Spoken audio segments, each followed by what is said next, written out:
some clarification with regard to the drug testing.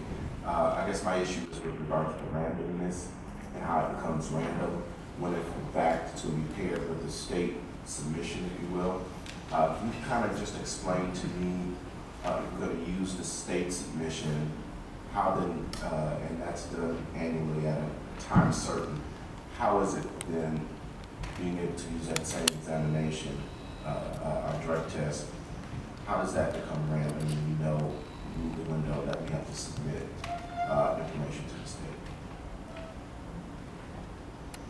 I guess just a little clarification on. Okay, and I may not be understanding, but it seems that one of the things we were doing, at least testimony was presented today, that one of the reasons that we are mirroring the annual examination was because sometimes they would have to pay for the city at one point, and then they would also pay at the state at a separate point.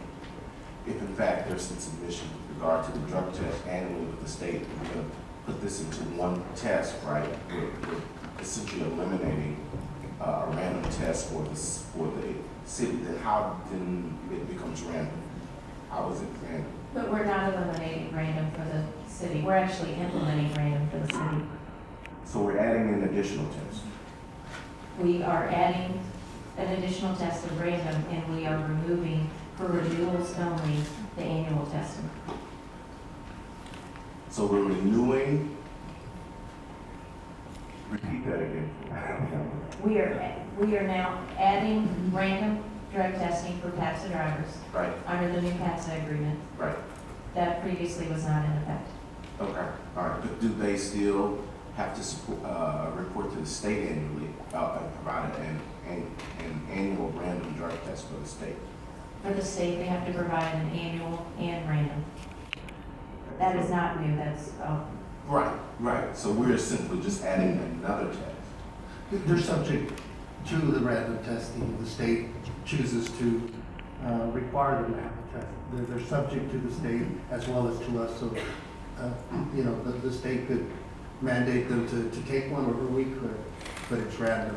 And instead of the requirement to submit to one with every renewal, they only do the initial one, Right. and then the random one that they're subject to. And then before, when they had to come to you, they had to take one as well. Now, since there's already the random embedded in there, they won't have to. And so annually, how many tests would they have to submit? At least one, which is the state one as well, right? Yeah. So at least two, and then they're subject to the random one as well. It's random, so.